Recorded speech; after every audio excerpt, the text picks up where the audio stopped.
Dear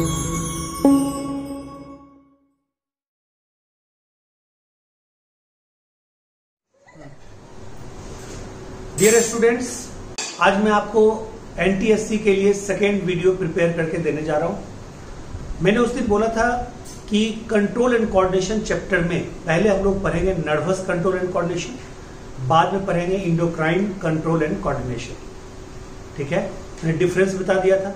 फिर मैंने पूरे जितना भी कंटेंट बताना है सबके बारे में थोड़ा थोड़ा इंट्रोडक्शन दे दिया था। तो आप ये जानिए कि जो नर्वस सिस्टम है, पहला जो पार्ट पढ़ने जा रहे हैं नर्वस सिस्टम, नर्वस सिस्टम का यूनिट क्या है? तो कहते हैं नर्वस सिस्टम का जो यूनिट है वो है आपका न्यूरॉन। न्यूरॉन के बारे में एक चीज मैं पहले ही बता दूं, स्टार्टिंग में ही बता दूं, न्यूरॉन आपके बॉडी का सबसे लॉन्गेस्ट सेल है, यानी कि neuron is the longest cell in our body. और मैं बता दूं, न्यूरॉन को जनरली बोला जाता है नर्व फाइबर। न्यूरॉन को जनरली क्या बोलते हैं? Nerve fibre. ये जो नर्व फाइबर है इसलिए बोलते हैं क्योंकि ये फाइबर की तरह होता है, लंबा होता है। ठीक है, और ये जो नर्व कॉर्ड वगैरह होता है, जो भी स्ट्रक्चर होता है नर्वस स्ट्रक्चर, उसको बनाने में इसी का कंट्रीब्यूशन होता है। तो आपको एक यहाँ पे क्वेश्चन पूछेगा जो एनटीएससी के लेवल का है, और वो क्वेश्चन मैं आपसे भी पूछता हूँ। ठीक है, आप 10 से 20 सेकेंड के अंदर इसका जवाब देने की कोशिश कीजिएगा। अगर आपको कोई बोलेगा कि आपके बॉडी का कौन सा ऐसा सेल है जो कभी डिवाइड नहीं करता, तो न्यूरॉन सेल ही होगा, कभी डिवाइड नहीं करेगा। और इसके अलावा कहता है मैच्योर मसल सेल्स डिवाइड नहीं करता। ठीक है, मैच्योर किडनी सेल कभी डिवाइड नहीं करता। ठीक है, ये जो न्यूरॉन सेल है ना, न्यूरॉन सेल डिवाइड क्यों नहीं करता? वो सब तो डिवाइड करता है, जब ये मैच्योर रहता है डिवाइड करता है, लेकिन वो भी मैच्योरिटी पे नहीं करता। और ये तो कभी भी डिवाइड नहीं करता। जन्म के टाइम में जितना न्यूरॉन सेल आपके बॉडी में होता है, पता है आपको एक एस्टिमेटेड अमाउंट नंबर किसी को पता है? 75 trillion, not million, not billion, trillion.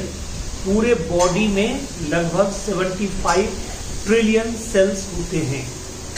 ठीक है, और कहता है ये कभी भी डिवाइड नहीं करते, कभी भी डिवाइड नहीं करते। न्यूरॉन सेल कभी डिवाइड नहीं करते, यानी न्यूरॉन सेल का शेप बदल सकता है, साइज बदल सकता है, लेकिन ये डिवाइड नहीं करते। ठीक है, ये डिवाइड नहीं करते। तो मैं आपको बता दूं कि ये जो सेल है इसकी संख्या फिक्स होती है, ये साइज में बढ़ सकते हैं, यानी कि एक टाइम के बाद ये घटेंगे बट बढ़ेंगे नहीं। एक टाइम के बाद ये इनकी संख्या सिर्फ घटेंगे, यानी कि न्यूरॉन सेल डिस्ट्रक्शन हो सकता है, न्यूरॉन सेल डिस्ट्रॉय हो सकता है, बट न्यूरॉन सेल कभी भी बढ़ेगा नहीं, नंबर में नहीं बढ़ेगा। क्यों? डियर स्टूडेंट्स, देखिए मैं बता रहा था आपको कि न्यूरॉन सेल कभी डिवाइड नहीं करता, ये क्वेश्चन है। तो न्यूरॉन सेल क्यों नहीं डिवाइड करता है?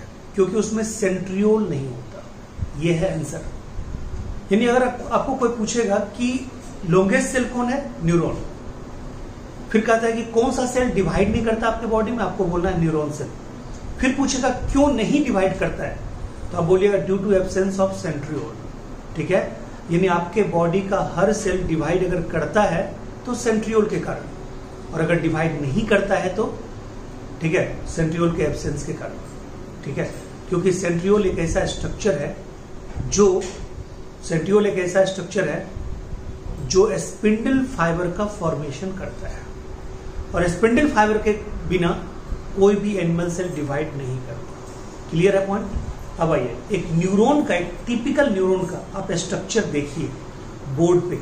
ठीक है, ये जो आप स्ट्रक्चर देख रहे हैं, इसमें आप देख रहे हैं कि एक मतलब सेल की तरह पार्ट, ये पूरा न्यूरॉन का स्ट्रक्चर है। न्यूरॉन में एक स्ट्रक्चर है सेल की तरह। ठीक है, सेल की तरह स्ट्रक्चर है, यानी ये पार्ट जो सेल की तरह स्ट्रक्चर है उसको हम लोग बोलते हैं साइटोम। क्या बोलते हैं उसको? साइटोम। उसको बोलते हैं साइटोम। तो 10th लेवल पे आपने इसका नाम सिर्फ पढ़ा होगा साइटोन। साइटोन का ही दूसरा नाम है सेल बॉडी, हो सकता है ये भी पढ़े हो। ठीक है, सेल बॉडी कहता है सेल बॉडी, इसी का तीसरा नाम है पेरिकैरियोन। पेरिकैरियोन। ठीक है, अगर कोई अच्छा टीचर होगा, कोई नॉलेज वाला टीचर होगा तो आपको ये भी बताया होगा, ठीक है, कि भाई साइटोन को सेल बॉडी बोलते हैं, साइटोन को, ठीक है, पेरिकैरियोन बोलते हैं। और अगर खूब अच्छा टीचर होगा तो एक और चीज बताया होगा, पेरिकैरियोन का दूसरा नाम जो है वो है, ठीक है, सोमा बॉडी। वो क्या है? सोमा बॉडी। पेरिकैरियोन का दूसरा नाम है सोमा बॉडी। मतलब इसके 4 नाम है, साइटोन और सेल बॉडी और पेरिकैरियोन और सोमा बॉडी, ठीक है। ये 4 नाम हैं जो इसका सेल की तरह पार्ट है, ठीक है। और कहता है इस सेल के पार्ट से साइटोप्लाज्मिक प्रोजेक्शन निकले होते हैं। ये इनका साइटोप्लाज्मिक प्रोजेक्शन है। ये देखिए, प्रोजेक्ट करके बाहर चला गया, ये प्रोजेक्ट करके बाहर चला गया, ये प्रोजेक्ट करके बाहर चला गया, ये प्रोजेक्ट करके बाहर गया। जो प्रोजेक्शन इनका है इसको बोलते हैं डेंड्राइट्स। क्या बोलते हैं इनको? डेंड्राइट्स। इनको बोलते हैं डेंड्राइट्स, ठीक है। ये जो डेंड्राइट्स है ये प्लूरल है, ठीक है, और ये डेंड्रोन है। एक सिंगल को क्या बोलेंगे? डेंड्रोन। मतलब अगर सिंगल सिंगल बात करें तो डेंड्रोन, ठीक है, पूरा मिला के बात करें तो डेंड्राइट्स। तो कहता है इसी साइटोप्लाज्मिक प्रोजेक्शन जो सबसे लंबा है, ठीक है, जो दूसरे न्यूरॉन तक इसको ले जाएगा, वो सबसे लंबा जो प्रोजेक्शन है फाइबर की तरह है, उसको बोलते हैं एक्सोन फाइबर। उसको क्या बोलते हैं? Axon fibre. ये आपका है एक्सोन, ठीक है। ये क्या है? एक्सोन। समझ गए? ये एक्सोन जो है पूरा का पूरा, ठीक है, इसके ऊपर एक लेयर हो, इसके मतलब इस एक्सोन में जो लेयर होता है बाहर का, उसको बोलते हैं एक्सोलेमा। एक्सोलेमा, ठीक है, उसको बोलते हैं एक्सोलेमा। और न्यूरिलेमा, ठीक है, क्या बोलते हैं? न्यूरिलेमा, ठीक है। बट इसके ऊपर ये जो देख रहे हैं एक सीथ, ठीक है, ये जो सीथ देख रहे हैं इसको हम लोग बोलते हैं माइलिन सीथ। क्या बोलते हैं? Myelin sheath. इसको बोलते हैं माइलिन सीथ। ये माइलिन सीथ देखिए इसको कवर किए हुए है, और ये माइलिन सीथ कहीं कहीं पे टच कर रहा है किसको? एक्सोलीमा को। माइलिन सीथ कंटिन्यूअस नहीं है, माइलिन सीथ डिसकंटिन्यूअस है। यानी ये माइलिन सीथ कंटिन्यूअस स्ट्रक्चर नहीं है, कंटिन्यूअस कवरिंग नहीं है, ये डिसकंटिन्यूअस है। यानी कहीं कहीं पे टच करता है। किसको टच करता है? कहता है किसको टच करता है माइलिन सीथ? कहता है कि एक्सोलेमा को, न्यूरिलेमा को जाके टच करता है। जहां पे टच करता है उस जगह को बोलते हैं नोड्स ऑफ रेनवियर। उसको बोलते हैं नोड्स ऑफ रेनवियर, ठीक है, रेनवियर। और देखिए ये यहाँ पे आपको निकला हुआ स्ट्रक्चर दिखाई पड़ रहा है बाहर। ये एक्चुअली में बाहर नहीं होता, अंदर होता है। इसको बोलते हैं स्वान्स बॉडी, ठीक है, स्वान सेल। इसको बोलते हैं स्वान सेल, इसको बोलते हैं स्वान सेल, ठीक है, स्वान्स बॉडी या स्वान सेल्स, ठीक है। आप जान जाइए माइलिन सीथ का फॉर्मेशन स्वान सेल ही करता है। यानी कि स्वान सेल ही माइलिन सीथ का फॉर्मेशन करता है, ठीक है। और ये जो माइलिन सीथ है, ठीक है, ये जो माइलिन सीथ आप देख रहे हैं ये बना होता है एस्फिंगोमाइलिन का। एक कंपाउंड होता है एस्फिंगोमाइलिन, ठीक है, ये एस्फिंगोमाइलिन का बना होता है। ये एक तरह से फॉस्फोलिपिड होता है एस्फिंगोमाइलिन, ठीक है। अब देखिए ये पूरा का पूरा माइलिन सीथ। अब सुनिए कि ये यहां तक जो हमारा है वो एक्सोन का मेन पार्ट है। ये जो आप देख रहे हैं इसको बोलते हैं एक्सोन टर्मिनल। क्या बोलते हैं? एक्सोन टर्मिनल, एक्सोन टर्मिनल, इसको बोलते हैं एक्सोन टर्मिनल, ठीक है। ये क्या है हमारा? Axon terminal. और एक्सोन टर्मिनल यानी टर्मिनल पार्ट पे जाके एक्सोन ब्रांचिंग में आ जाता है, ठीक है। देख रहे हैं यहां भी ब्रांचिंग है, ये ब्रांच, फिर इसका ब्रांच, फिर इसका ब्रांच, ये ब्रांच। तो मैं आपको एक क्वेश्चन छोड़ता हूं, ठीक है, जो कि वीडियो के लास्ट में बताऊंगा, ठीक है। यानी कि एक्सोन टर्मिनल पे एक्सोन पार्ट डिफरेंट डायरेक्शन में बढ़ जाता है, उस प्रोसेस को क्या बोलते हैं? यानी एक्सोन टर्मिनल डिफरेंट पार्ट में बढ़ जाता है, उसको क्या बोलते हैं? ये क्वेश्चन मार्क है। ये मैं आपको अभी बताता हूं, तब तक आप सोचिए, ठीक है। तो यहां पे मैं बताऊंगा एक्सोन टर्मिनल का डिवाइड होना, ब्रांचिंग करना, दैट इज कॉल्ड, ठीक है। अब आप आइए, ये जो है ध्यान दीजिएगा, ये एक्सोन जो है ये मैसेज को अपने से दूर ले जाता है, ठीक है, ये इंपल्स को अपने से दूर ले जाता है, ठीक है, अपने से दूर ले जाता है, ठीक है। तो कहता अपने से दूरी कहां ले जाएगा, तो कहता या तो दूसरे न्यूरॉन के पास ले जाएगा या कहीं पे एंड करेगा, मसल्स के पास या ग्लैंड के पास, या दूसरे न्यूरॉन के साथ कंटिन्यू करेगा, यही हो सकता है इसका अंजाम। तो कहता है ये जो आप देख रहे हैं ना, ठीक है, मान लीजिए कि यहाँ पे दूसरा न्यूरॉन है, दूसरे न्यूरॉन का ये क्या है, दूसरे न्यूरॉन का ये क्या है, कहता है दूसरे न्यूरॉन का ये मान लीजिए कि डेंड्राइट वाला पार्ट है, ठीक है, दूसरे न्यूरॉन का ये डेंड्राइट वाला पार्ट है, समझ गए, ये दूसरे न्यूरॉन का पार्ट है डेंड्राइट वाला। तो ये जो जंक्शन देखते हैं ये, इसको बोलते हैं सिनेप्स, क्या बोलते हैं, सिनेप्स, ठीक है। यानी कि एक न्यूरॉन का एक्सोन टर्मिनल, ठीक है, दूसरे न्यूरॉन के डेंड्राइट के साथ जिस पोजीशन पे मिलेगा उसको बोलेंगे सिनेप्स। और ये पूरा का पूरा जो जगह होता है ना, इसको बोलते हैं, ठीक है, सिनेप्टिक क्लेफ्ट, सिनेप्टिक क्लेफ्ट, इसको बोलते हैं सिनेप्टिक क्लेफ्ट। इस सिनेप्टिक क्लेफ्ट पे यहां जो देख रहे हैं ये एक्सोन टर्मिनल के अंदर, ठीक है, ये सिनेप्टिक क्लेफ्ट है, ये सिनेप्टिक क्लेफ्ट जो है यहीं पे, ठीक है, नर्व इंपल्स का एंटी रिसेप्टर लगा होता है, एंटी रिसेप्टर होता है, और यहीं से नर्व इंपल्स क्या होता है, ट्रांसमिट होता है, नर्व इंपल्स, ठीक है, ट्रांसमिट होता है, यहीं से नर्व इंपल्स ट्रांसमिट होता है। तो ये सिनेप्टिक क्लेफ्ट जो है, यहाँ पे फ्लूइड आता कहां से है, यहाँ पे न्यूरोट्रांसमीटर कहां से आता है, तो आपको अगर ये कोई क्वेश्चन पूछे तो आप कहना एक्सोन टर्मिनल पे, ठीक है, नर्व इंपल्स, सॉरी न्यूरोट्रांसमीटर यानी फ्लूइड जमा रहता है एक कैविटी में।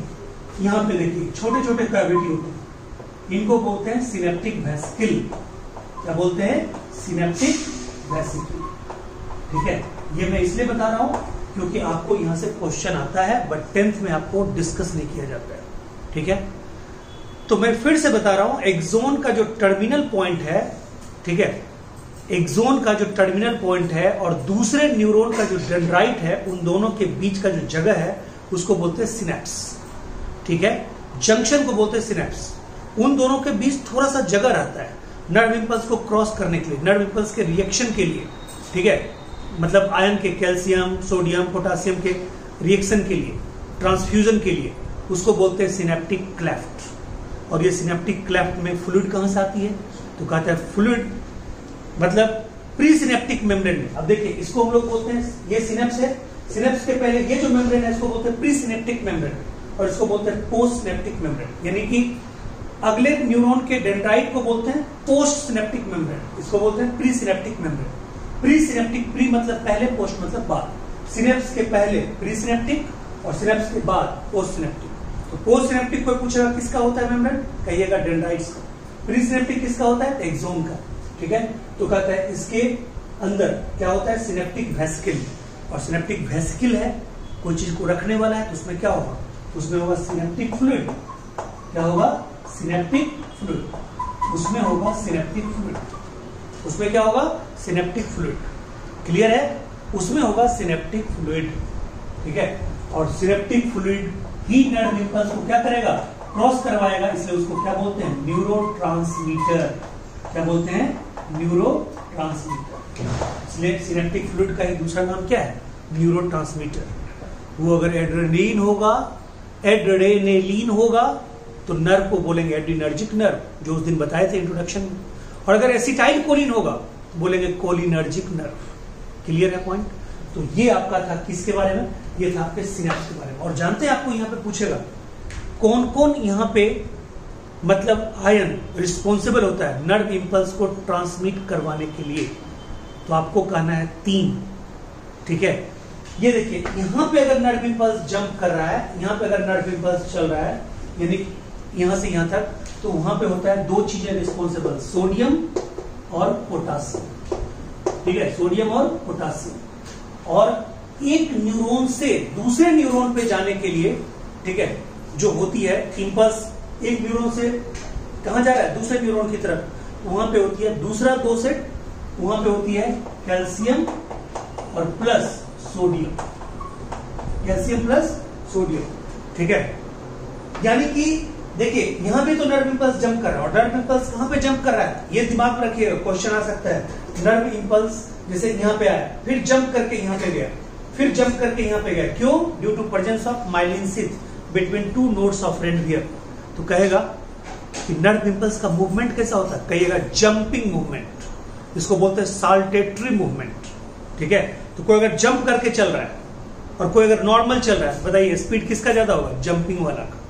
तो इसलिए आपको पूछेगा माइलिनेटेड नर्व फाइबर में स्पीड ज्यादा होगा नर्व इंपल्स का या नॉन माइलिनेटेड में, आप कहिएगा माइलिनेटेड में, यानी कि जिसपे माइलिन शीथ है उस पे नर्व इंपल्स जंप करते हुए चलेगा, इसलिए उसकी स्पीड क्या होगी, ज्यादा होगी। यानी माइलिनेटेड नर्व फाइबर या मेडलरी नर्व फाइबर जिसमें माइलिन शीथ होता है, उसमें नर्व इंपल्स का स्पीड बहुत ज्यादा होगा, 30 टाइम्स मोर, ठीक है। और उसमें क्या होगा, कम होगा, किसमें, नॉन माइलिनेटेड। क्लियर है पॉइंट, ठीक है। तो ये भी समझ गए कि जिस न्यूरॉन में माइलिन शीथ होगा उससे अगर नर्व बनाया जाए तो उसको बोलते हैं माइलिनेटेड नर्व या मेडलरी नर्व, उसमें स्पीड क्या होगा, ज्यादा होगा, due to jumping movement of nerve impulse. और यहाँ जो नर्व इंपल्स जंप करके चल रहा है, इसके लिए 2 आयन का डिफ्यूजन होता है, सोडियम और पोटासियम का। बट जब नर्व इंपल्स यहाँ तक पहुंच जाता है, अब नर्व इंपल्स को कहां जाना है, एक न्यूरॉन से दूसरे न्यूरॉन में जाना है, तो वहां पे किस आयन की जरूरत पड़ेगी, पहले कैल्शियम की, बाद में फिर सोडियम की। लग गई समझ, वहां पे पोटासियम की कोई जरूरत नहीं है।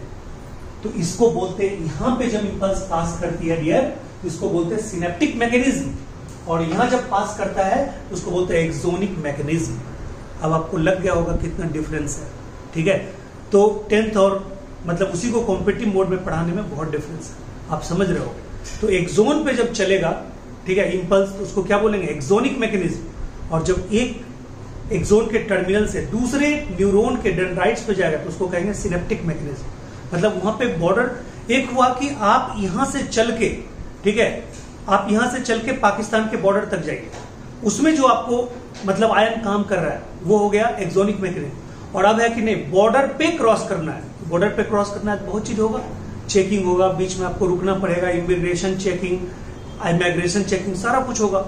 वहां पे जो हुआ वो हुआ सिनेप्टिक मैकेनिज्म, यानी कि आप वहां पे एक कंट्री से दूसरे कंट्री जा रहे हैं, यानी कि यहाँ पे आप एक न्यूरॉन से दूसरे न्यूरॉन में जा रहे हैं। और पहले क्या है, ये क्या है कि एक न्यूरॉन के अंदर ही आप मतलब डिफरेंट जगहों पे जा रहे हैं। क्लियर है पॉइंट, ठीक है, क्लियर है। चलिए अब देखिए, ये जो है इसके बारे में जानिए, ठीक है। उधर तो हम लोग जान गए, इसके बारे में जानिए, बहुत ही important question point of view से बहुत ही इंपॉर्टेंट। कहता है इसको क्या बोलते हैं, ये तो न्यूक्लियस है, लेकिन न्यूक्लियस के चारों तरफ देखिए, यहाँ न्यूक्लियस के चारों तरफ, ठीक है, ये न्यूक्लियस है, बट न्यूक्लियस के चारों, ये न्यूक्लियस, बट न्यूक्लियस के चारों तरफ, ठीक है, ये जो आप देख रहे हैं, ये इसको बोलते हैं निजेल्स बॉडी। क्या बोलते हैं, निजेल्स बॉडी, ठीक है।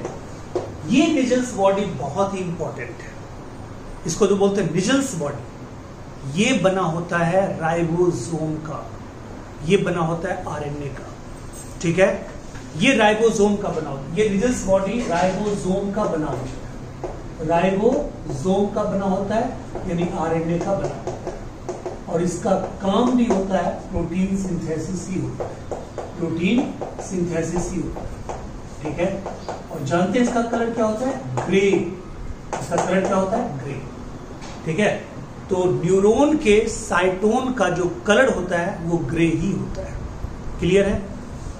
अब मैं फिर से आपको बता दूं, ये डेंड्रोन क्या करता है, दूसरे न्यूरॉन से इंपल्स को लेता है, और एक्सोन क्या है, दूसरे न्यूरॉन की तरफ भेजता है।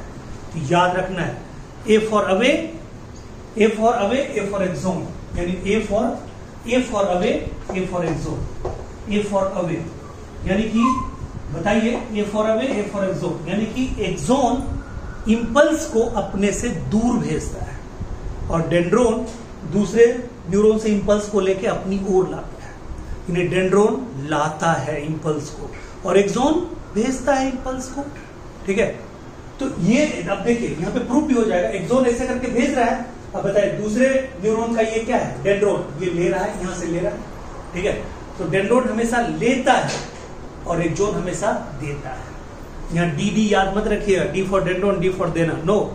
डी फॉर डेंड्रॉन लेना, और एक्सोन क्या है, ये एक्सोन भेजता है, यानी अपने से दूर भेजता है। A for away, A for axon. मैंने एक बार और ट्रिक बताया था, A for artery, A for away, यानी हार्ट से जो दूर जाता है उसको बोलते हैं आर्टरी, और जो हार्ट की ओर आता है उसको बोलते हैं वेन।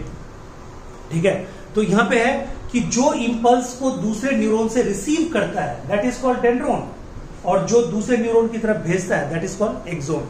और ये एक्सोन भेजेगा तब तो फिर इससे दूसरे न्यूरॉन का डेंड्रॉन लेगा। अब आपको क्लियर समझ में आ गया होगा। ठीक है, चलिए फाइनल अब एक और चीज जानिए, फिर अगले वीडियो में बात होगी। फाइनल एक और चीज जानिए कि ये जो साइटोन है, इस साइटोन का जो कलेक्शन है वो अलग चीज कहलाएगा, और ये एक्सोन का जो कलेक्शन है वो अलग चीज कहलाएगा। जैसे मान लीजिए मेरे पास 3 बच्चे हो खड़े, आप सामने 3 बच्चे खड़े हैं, डिफरेंट स्टूडेंट खड़े हैं। एक स्टूडेंट को मैंने 100 न्यूरॉन दे दिया, ठीक है, और उसको हमने कहा कि चल तुम 2 भाग, मतलब तुम ऐसा कर कि 100 न्यूरॉन का एक्सोन पार्ट तुम रख ले, साइटोन पार्ट उसको दे दे दूसरे स्टूडेंट। उसने क्या किया, सारे साइटोन उसको दे दिया और सारे एक्सोन उसने खुद रख लिया। तो एक्सोन के बंडल एक बच्चे के पास चला गया और साइटोन का बंडल एक बच्चे के पास चला गया, यानी साइटोन ये जो है 100 न्यूरॉन का साइटोन इकट्ठा हो गया और 100 एक्सोन का मतलब इकट्ठा हो गया। तो कहता है 100 न्यूरॉन का, न्यूरॉन में 100 एक्सोन का जो बंडल होगा उसको नर्व बोलेंगे, और जो 100 साइटोन का होगा उसको बोलेंगे गैंग्लियन। क्या बोलेंगे, गैंग्लियन। देखिए आपको यहां डिफरेंस क्लियर आ गया, न्यूरॉन और गैंग्लियन।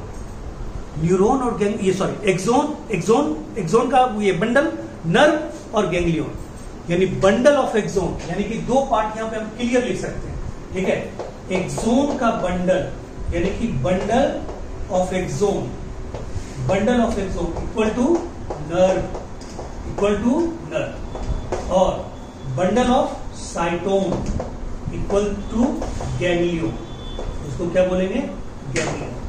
ये दोनों टर्म भी आपको याद रखना। ठीक है, यानी एक्सोन के बंडल को क्या बोलेंगे, एक्सोन के बंडल को बोलेंगे नर्व, और साइटोन के बंडल को क्या बोलेंगे, गैंग्लियन। और याद रखिएगा जो गैंग्लियन का कलर होगा ना वो वही होगा जो साइटोन का कलर है। साइटोन का कलर क्या है बताइए, ठीक है, साइटोन का कलर क्या है, तो कहता है ग्रे, इसको बोलते हैं ग्रे। ठीक है, और बताइए जो एक्सोन होगा, और एक्सोन वैसे ये यानी कि एक्सोन का जो बंडल होगा यानी नर्व, और नर्व अगर मेडुलेटेड फाइबर का बना हुआ है, यानी मेडुलरी सीथ उस पे है, माइलिन सीथ है, ये जो माइलिन सीथ है ना इसका कलर होता है व्हाइट। क्या होता है, व्हाइट, इसका कलर होता है व्हाइट। ठीक है, तो कहता है ये, इसको हम लोग बोलते हैं, यानी कि अगर नर्व होता है तो उसका जनरली कलर क्या होगा, व्हाइट। व्हाइट और ग्रे, ये दोनों पॉइंट याद रखिए। तो आप जानते हैं, एक और आपको ट्रिक बताते हैं क्वेश्चन पॉइंट ऑफ व्यू से। ब्रेन के अंदर में आपने कहीं पे पढ़ा होगा या पढ़ोगे, थोड़ा डीप में अगर पढ़ोगे तो व्हाइट मैटर और ग्रे मैटर, व्हाइट मैटर और ग्रे मैटर, यानी व्हाइट मैटर कोई पूछेगा आज के बाद तो क्या बोलिएगा, किसका बना होगा white matter, white matter is made up of cyton, ये सॉरी ये axon, white matter is made up of axon, और grey matter is made up of cyton, यानी grey matter is the collection of, ठीक है, साइटोन। साइटोन पूरा मिल जाता है तो जो एक मैटर बनता है उसको बोलेंगे ग्रे मैटर, और यानी ganglion represent grey matter, साइटोन represent grey matter, और व्हाइट मैटर कौन रिप्रेजेंट करेगा, यानी कि व्हाइट मैटर एक्सोन का कलेक्शन व्हाइट मैटर को रिप्रेजेंट करेगा। तो आपको ये पूछ देगा ब्रेन में और स्पाइनल कॉर्ड में, सीएनएस का 2 ही पार्ट तो आपने पढ़ा है, सीएनएस के 2 पार्ट आपको हम पढ़ाएंगे आगे अभी न्यूरॉन के बाद, एक क्या स्पाइनल कॉर्ड, दूसरा क्या ब्रेन। तो ब्रेन और स्पाइनल कॉर्ड में व्हाइट मैटर और ग्रे मैटर दोनों का पोजीशन अलग अलग होता है, ये मैं बता दूं तब मैं न्यूरॉन के बारे में काम खत्म करूंगा। कहता है क्या है, आपको रटवाऊंगा नहीं, ठीक है, रटवाऊंगा तो फिर आपके मतलब उस टीचर में और मेरे में कोई फर्क नहीं रहेगा, ठीक है, तो मैं रटवाऊंगा नहीं, मैं आपको ट्रिक बता देता हूं। व्हाइट मैटर पहले तो आप समझिए फिर से, व्हाइट मैटर मतलब कलेक्शन ऑफ एक्सोन मैटर, और ग्रे मैटर का मतलब collection of साइटोन matter, collection of साइटोन matter grey colour का, कलेक्शन ऑफ व्हाइट मैटर, ठीक है, ये एक्सोन मैटर व्हाइट कलर का। तो देखिए मैं एक ट्रिक बता रहा हूं, ठीक है, ये ट्रिक है WBC, इसको मैं मिटाऊं, WBC, ये देखिए WBC। ऐसे WBC का मतलब आपने क्या सुना है? WBC का मतलब आपने क्या सुना है? WBC का मतलब सुना है व्हाइट ब्लड सेल। देखिए यहां पे क्या है, यहां पे ये WBC ट्रिक है, सेल नहीं है। W का मतलब white matter, white matter. B का मतलब ब्रेन और C का मतलब सेल, ठीक है। यानी कि ब्रेन में व्हाइट मैटर, सॉरी C का मतलब सेंट्रल पोजीशन, सेंट्रल पोजीशन, यानी ब्रेन के सेंट्रल पोजीशन में व्हाइट मैटर होगा। तो बताइए सेंट्रल पोजीशन में ब्रेन के अगर व्हाइट मैटर है तो अपने आप समझिए उसके पेरिफेरल में क्या होगा? ग्रे मैटर होगा। क्लियर है?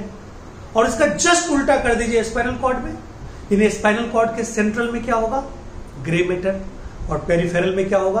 White matter. क्लियर है? यानी ये ट्रिक आपको एकदम बेहतरीन होगा। फिर से मैं यहाँ पे, वहां पे जगह नहीं था, यहाँ पे मैं लिख देता हूं WBC, W for white matter, white matter, ठीक है। B फॉर ब्रेन और C for central position, central position. यानी कि बताइए ब्रेन के सेंट्रल पोजीशन में व्हाइट मैटर, तो अपने आप समझ आइए ब्रेन के पेरिफेरल में, पेरिफेरल में क्या हो जाएगा? ब्रेन के पेरिफेरल में क्या हो जाएगा? ग्रे मैटर, ग्रे मैटर, ठीक है। और बताइए स्पाइनल कॉर्ड की बात करेंगे तो स्पाइनल कॉर्ड के, ठीक है, बताइए व्हाइट मैटर कहां पे होगा? उसका जस्ट उल्टा कर दीजिए, व्हाइट मैटर, ठीक है, स्पाइनल कॉर्ड में कहां पे होगा? तो कहता है पेरिफेरल में, पेरिफेरल में। और ग्रे मैटर कहां पे होगा? ग्रे मैटर कहां पे होगा? सेंट्रल पार्ट में, सेंट्रल पार्ट। ये सुप्रीम कोर्ट मत समझिएगा, यानी कि स्पाइनल कॉर्ड। स्पाइनल कॉर्ड में पेरिफेरल पोजीशन में व्हाइट मैटर और सेंट्रल पोजीशन में ग्रे मैटर। और उसका तो ट्रिक याद है, मतलब एक वर्ड याद रखना है आपको, पूरा का पूरा याद होगा। WBC, W मतलब व्हाइट मैटर, B मतलब ब्रेन, C मतलब सेंट्रल पोजीशन, ठीक है। तो उसका जस्ट उल्टा कीजिएगा तो पेरिफेरल, पेरिफेरल का मतलब होता है चारों ओर, किनारे में, और सेंट्रल का मतलब होता है बीच में। क्लियर है? अब ये जानिए लास्ट कि न्यूरॉन, जो न्यूरॉन, वो मैंने पहले बता दिया, जो न्यूरॉन मैसेज को लाता है उसको बोलेंगे सेंसरी न्यूरॉन या एफरेंट न्यूरॉन। जो न्यूरॉन मैसेज को ले जाता है उसको क्या बोलते हैं? उसको बोलते हैं मोटर न्यूरॉन या इफरेंट न्यूरॉन। तो नर्व के बारे में भी यही बोलिएगा, बंडल ऑफ एक्सोन के बारे में भी यही बोलिएगा। जो लाता है सेंसरी नर्व या इफरेंट नर्व, जो ले जाता है मोटर नर्व या इफरेंट नर्व। क्लियर है? और कहता है ऐसा न्यूरॉन जो दोनों काम करता है, मतलब ले भी जाता है और ले भी जाता है, यानी कि वो अलग चीज है, वो मिक्स्ड है, वो मिक्स्ड न्यूरॉन बोलते हैं या मिक्स्ड नर्व बोलते हैं। बट कहता है कि जैसे मान लिया कि ऐसे करके सेंसरी आया और यहां से मोटर निकल रहा है, अब इन दोनों न्यूरॉन को आपस में कनेक्ट करने वाला that is called inter neuron, जो आपके बुक में लिखा हुआ है उसको क्या बोलते हैं? Inter neuron. तो इंटर न्यूरॉन कहां पाया जाता है? स्पाइनल कॉर्ड और ब्रेन को कनेक्ट करने वाला जो न्यूरॉन होता है उसको बोलते हैं इंटर न्यूरॉन। क्लियर है? तो ये मैंने आपको सेकेंड वीडियो लेक्चर में बताया। आपको मैं थर्ड वीडियो लेक्चर भी दूंगा, उसमें मैं बताऊंगा, ठीक है, central nervous system, peripheral nervous system और ऑटोनोमिक नर्वस सिस्टम। इसमें ऑटोनोमिक नर्वस सिस्टम आपको पढ़ना नहीं है, फिर भी थोड़ा बताऊंगा कि ऑटोनोमिक नर्वस सिस्टम दो तरह का होता है, सिंपैथेटिक और parasympathetic. But peripheral nervous system में वही सब बताऊंगा जो उस दिन नर्व का चर्चा किए थे, उसी में आता है sensory nerve, afferent nerve, motor nerve, efferent nerve, medullary nerve, non medullary nerve, ठीक है, myelinated nerve, non myelinated nerve, ठीक है, क्रेनियल नर्व, स्पाइनल नर्व, ठीक है, ये सब बताएंगे पेरिफेरल में। और ब्रेन में आपको ये सेंट्रल नर्वस सिस्टम में क्या बताएंगे? ब्रेन और स्पाइनल कॉर्ड। और ब्रेन में बताएंगे fore brain, mid brain, hind brain, और स्पाइनल कॉर्ड में उसका स्ट्रक्चर बताएंगे। फिर ये खत्म होगा। फिर तो अभी आप इंतजार कीजिए, डिटेल में पढ़ने के लिए आपको थोड़ा सब्र रखना पड़ेगा। आज मैंने ये आपको अच्छी तरह बता दिया, तो इसका अभी फोटो भी क्लिक करके आपको मिल जाएगा। फोटो जरूर बना लीजिएगा, अपने कॉपी में नोट कर लीजिएगा सारे पॉइंट। अगले तीसरे लेक्चर वीडियो के लिए आप तैयार रहिए, वेट कीजिए। Thank you so much. अगर आपको 10th लेवल पे ये वीडियो NTSC और ये सब के लिए लगता है कि बहुत ज्यादा फ्रूटफुल है, सर बहुत ज्यादा ट्रिक टेक्निक बता रहे हैं, तो आप इस वीडियो को अपने दोस्तों से शेयर कीजिए, लाइक कीजिए, सब्सक्राइब कीजिए, ठीक है, और अगले वीडियो का इंतजार। Thank you so much, take care.